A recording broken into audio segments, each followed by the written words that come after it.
This is 7 National News, and in our top story, the innovation that represents a society's true sustainable wealth is the main pillar for the development of the people and the progress of nations towards the future. That's according to the UAE Vice President, Prime Minister and ruler of Dubai, His Highness Sheikh Mohammed bin Rashid Al Maktoum.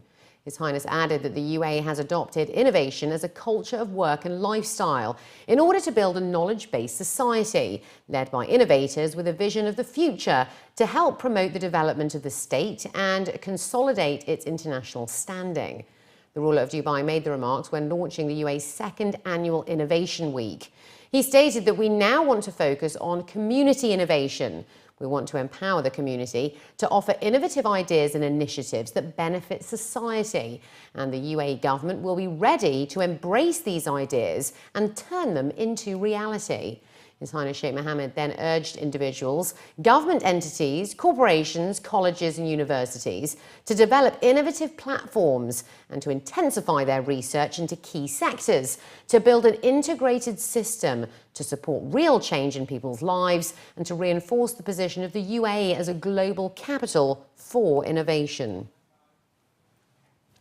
And continuing with Innovation Week, as a part of the UAE celebrations over in Sharjah, His Highness Sheikh Sultan bin Mohammed bin Sultan Al Kazmi, who's the Crown Prince and Deputy Ruler of Sharjah, highlighted the need to support a culture of innovation in the Emirate, while also inspiring the public and private sector to embrace new ideas and creativity.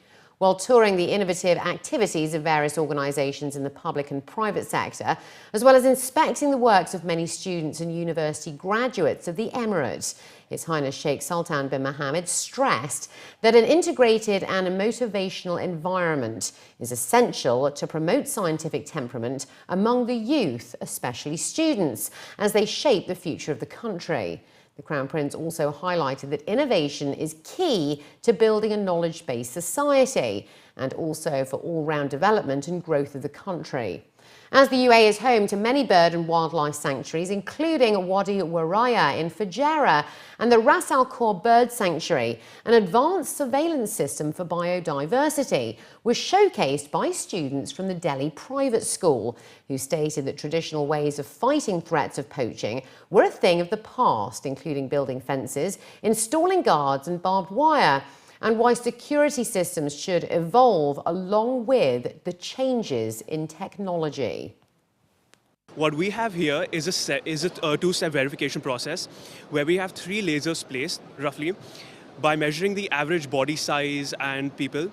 So once a poacher, for example, let's take a case that a poacher enters that area. Now this laser isn't visible, it's just a laser pointer. This laser pointer is connected to a device called a photosensor, which is in turn in circuit to the control center. So when a poacher cuts this laser by walking through it or crawling through it, we'll have 3 lasers to make sure that they can't cross easily without cutting the laser. This laser's cut, the path to the photosensor's cut. Once they realize that this photosensor, the path is cut, an alarm will be sounded in the control center. When that happens, the guard inside the control center knows that something has cut this laser. It could be a natural phenomena, but it could be a poacher as well. So for the second part of the verification system, he sends out a drone with video capability to just check whether it's actually a poacher or it's any other natural phenomena. Once it's verified it's a poacher, they'll know the position, they'll know where he entered from, and they'll know whether he's armed or disarmed. So they can take appropriate action to deal with that poacher. One more organisation focusing on innovation in the field of waste management was BR, which was showcasing smart Wi-Fi bins, reverse vending machines and electric vehicles to not only keep the environment clean and green, but also ensuring that the community understands the importance of preserving the heritage of the Emirate. While talking about how RVMs can help in the recycling and recovery process, especially with many recyclables, including plastic bottles and metal containers, BR officials stated that community involvement is the key to bring about any change. The heart of sustainability has to be innovation. It's core within the ethos of sustainability. The challenges that are being faced from a sustainability perspective and an environmental perspective are constantly changing. So therefore it needs to be evolving and coming up with new innovations constantly. So we're on the lookout for all kinds of innovation in this field.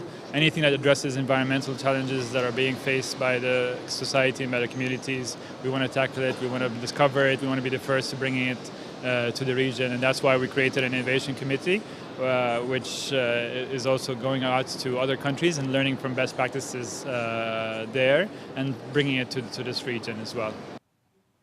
Filippo Grandi, the United Nations High Commissioner for Refugees, has stated that the humanitarian aid and logistics help from the country, the UAE, is vitally important to the agency. Grandi is in the UAE for the first time in his capacity as the High Commissioner of the UN Refugees Agency, having previously visited when he was Commissioner General of the United Nations Relief and Works Agency for Palestine refugees. He hailed the UAE's contribution off the back of the country's commitment to take in 15,000 Syrian refugees over the next 5 years, joining the more than 240,000 Syrians currently living in the country. In an exclusive interview with Emirates news agency WAM, Grandi explained that the UAE has good mechanisms in place to collect donations and, with Dubai International Humanitarian City, is also perfectly placed to handle the logistics of aid distribution worldwide, acting as the ideal hub in dealing with the delivery of physical aid to crisis-hit regions wherever they may be. In a series of meetings this week on the occasion of the 7th annual Sabanias Forum, Grandi will be hoping to consolidate the agency's outlook for both the short and long-term future, while also working on the procedure for the UAE's process of absorbing refugees. Dubai will welcome a new specialised mobility and transport centre that will offer intensive training programmes in the rail and transport sector. That's from the first quarter of next year. That was announced by the Road and Transport Authority on Saturday. The RTA has signed an agreement with the German firm Deutsche Bahn AG in order to set up the centre and share its expertise and experience, which was signed by Mata Al-Taya, the Director General and Chairman of the Executive Board of Directors at the RTA, along with the Chairman of the Board and CEO of Deutsche Bahn AG. The centre will also run intensive training programmes to qualify and upgrade manager skills as well as engineers in the rail and transport sectors at the RTA, and will have a special focus on the latest rail technologies and systems. Deutsche Bahn operates the German rail network that spans more than 60,000 kilometres, with services including transportation of goods and passengers, and also provides services to more than 130 countries worldwide and employs more than 300,000 staff. Al-Taya stated that the two parties will exchange the best expertise in the field of rail operation and maintenance, as well as the planning, design and construction of rail projects. The Al Quain Police are offering a 50% discount on all traffic fines for violations on internal roads and highways of the Northern Emirates. That's for a period of 41 days. A top police officer stated that the discount is in line with the UAE's 45th National Day celebrations, which will be valid from Sunday, November the 20th to December the 31st. Lieutenant Colonel Saeed Obed bin Aran, who's the Director of Traffic and Patrols Department of the UAQ Police Directorate General, said that the discount is applicable to violations registered before November the 20th, and that traffic violations any later than this will have to be paid in full. He added that the move looks to bring happiness to all members of society, to reduce financial burden and hopefully encourage drivers to be more responsible on the road and also to drive safely. He also noted that violations are only for the Emirate of Al Quain, but can be paid at any service centre across the country. Payment is also applicable and acceptable through the Ministry of Interior's Smart application. Child Safety Week, launched by the Emirates Foundation, is being held under the theme of Child Safety First and is running until November the 22nd across the UAE. Organised as a part of the National Child Safety Campaign, championed by SANID, which is the Foundation's Emergency Response Volunteer Programme. Child Safety Week has been designed to offer parents, caregivers and children the latest tips and awareness on how to proactively protect and safeguard children from danger through a variety of interactive training discussions. Launched back in October 2015, the main purpose of the nationwide campaign was to raise public awareness, highlight child safety methods, and mobilise coordinated efforts to reduce child injuries across the UAE. The campaign is targeting schools, nurseries, and domestic helper agencies in the country, as well as the community at large, and also through social media channels.